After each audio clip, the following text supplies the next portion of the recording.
Hello everyone, my name is Meyly Kheng and today I'm going to talk about the book review project. The book is titled The Sociology of Education, Theories, Communities and Context, which was edited by Professor Gabriela Podstoy. The book explores the multifaceted relationship between education and society with a focus on the Central and Eastern European context. It is divided into three thematic sections. Theme 1, Theories in the Sociology of Education. This section introduces various frameworks to analyze education, including reconstructions, constructivist, and critical theories of socialization. And Theme 2, Communities Involved in Education, it discusses the influence of different social groups such as families, ethnic minorities, and religious organizations. Theme 3, Context of Education, explores macro-level factors affecting education such as time use, spatial inequalities, and the impact of value pluralism in diverse societies. So the book serves as a comprehensive guide for understanding the sociology of education through multiple perspectives enriched by empirical study and theoretical insights. It includes tasks, definitions, references to facilitate its use as a textbook in higher education. And out of the many chapters of the book, I chose to review a particular chapter, which is titled The Professional Communities of Teachers, which was written by Dr. Katinka Bachkoy. In the book, in this chapter, it emphasizes various factors influencing the professional lives of teachers from their initial career choice when they started to choose the teaching professions to their peak professional years later when they become experienced teachers. And this book explore the social communities and professional communities that teacher got involved for their own professional development. This book is I took out different themes from the chapter. So theme 1 is career entry and training models. So in theme 1, teachers typically prepare for their career through practice teaching or mentoring by experienced colleagues. Theme 2, teacher status and workload. 2 employment models are common and are suggested in this chapter, and they are available in Europe, which include public servant status or contracts to labor market conditions. And theme 3, compensation structures. These themes includes pay scales for teachers, which are often uniform based on qualification and experience without accounting for individual performance or working conditions. And theme 4, it's a different one because it's explores student-teachers ratios and workload. Class sizes and student-teachers ratios are mentioned and pointed as critical metrics for understanding workloads and their impacts on educational outcomes. And apart from theme 4, theme 5 is different because from theme 1 to theme 4, they focus on micro perspective and micro aspects of teaching professions. When we turn to theme 5, which move away from micro level aspects of teaching professions, and it looks at different macro concepts or macro aspects of teaching professions. So theme 5 particularly, it focuses on professional developments. So as we can see here that actually professional developments, it's reached so far to include continuous learning, which is essential for teachers. It includes long-term training program which focus on teaching methodology, and they are very effective even if they are short, isolated academic courses for the teachers. And theme 6, social and human capital.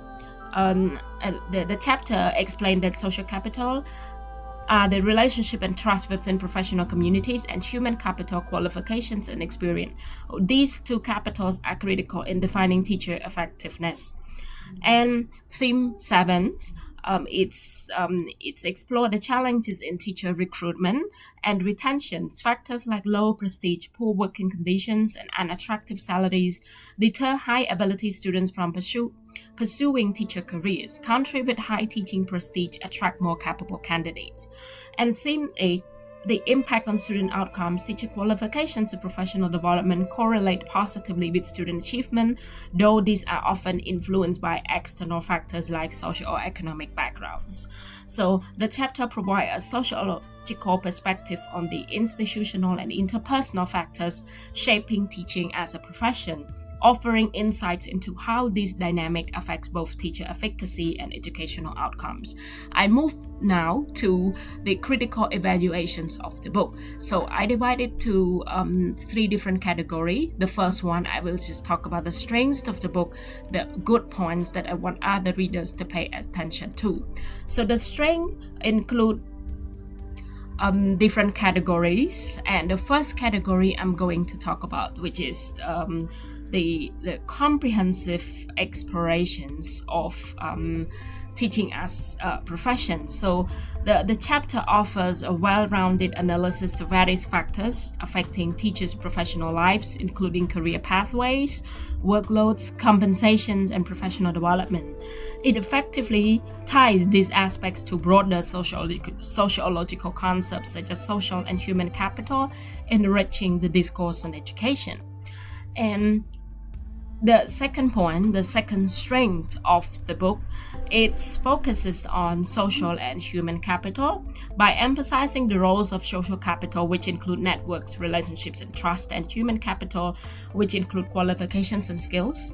The chapter undercovers the collective and individual dynamics within professional teacher communities. This focus aligns with contemporary sociological theories that view education as embedded in relational and cultural contexts. So another strength, it's about the connections that the book can draw to student outcomes. The chapter's linkage to teacher effectiveness to student achievement is a critical area of study, offering valuable insights for policymakers and educational institutions. And here comes the last strength of the book, which is contextual relevance. Its emphasis on European educational systems, especially the Central and Eastern European context, adds a regional specificity that enriches the global discourse on education. So these are the strengths of this chapter in particular. Now we come to the second category of the evaluation, which are the weaknesses and limitation. First, insufficient empirical evidence. So as we can see, the chapter could strengthen its arguments with more empirical data or case study. For example, specific examples of successful professional community should be given. Overgeneralization, which is the second limitations. So some conclusions such as country with high teaching prestige attract more capable candidates is still lacking evidence, and neglect of challenges within professional communities is another limitation that the chapter should address. So limited policy implication is another limitation. Although it identifies systematic issues, the chapter does not provide concrete policy recommendations in order to solve the problems that the chapter raised in the content. So these are the limitations that the book or the author should pay attention to so that they can address the issues and make the book more effective and useful for the readers. So besides the strengths and the limitations, the book is also strong in terms of relevance and contributions to the wider audience. It explores the professional communities of teachers, and the exploration is timely and relevant given the increasing emphasis on teacher collaborations and professional development in education reform globally. So it's very relevant from my perspective. Suggestion for improvement. There are a few. The first one should integrate more case studies, include examples from specific schools, countries, or programs. It would provide a richer and more practical understanding of the professional communities of teachers. And second suggestions. So I recommend critically engaging with contradictions. because it's important not to just talk about the good points, but bringing the contradictions will address the potential downsides of professional communities, such as exclusionary practices resistant to change or reinforcement of existing inequalities. And this should be one of the suggestions for to further improve the content of the chapter. And number 3 is proposed solution. The chapter should offer actionable recommendations for improving teacher collaborations, enhancing professional development, or addressing systematic challenges. And it should broaden theoretical perspective by engaging with alternative theories or frameworks, such as critical pedagogy, to challenge or complement the dominant perspectives presented.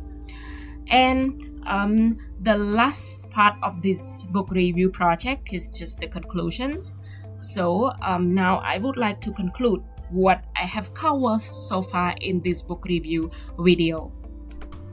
So to conclude, this is a very good book. It serves as a comprehensive guide for teachers, for educators in terms of educational reform. And to be specific, this chapter, in particular, the professional community of teachers, it's provide solid foundations and a very good framework to understand the sociological aspects of teaching by looking at different factors, micro and macro level aspects of teaching professions, which would enhance the understanding of sociological aspects of teaching in general. And it's very important to see teaching professions from these different perspectives. And not only that, but the chapter itself is like a very good guide for teachers to see their teaching professions from a different perspective. What should be done to improve? Of course, there are always limitations and always weaknesses to our writing, and this book is the same. There should be greater empirical grounding. I believe that readers would want to see more case study, would want to see more empirical study in order to strengthen their understanding about the chapter. So greater empirical grounding is very important, and the book would benefit more if the chapter would benefit more if it included greater empirical grounding in order to support the claims in this chapter, or in order to support the contents of the chapter. What else should be done in order to improve the content and the quality of the chapter? Of course, it's the just like I mentioned earlier in the earlier part of the video, is the critical is to critically engage with theories, or we call it theoretical frameworks. So if the book the chapter engage critically with theoretical frameworks, it would give the reader to see a stronger points of the claim in the content. Practical policy suggestions, I believe that readers would want to see what happened at the end, and what should all the educators do in order to reform the educations. So overall, this is a scholarly resource and a guide for educational reform, which is very good. Thank you so much for your attention.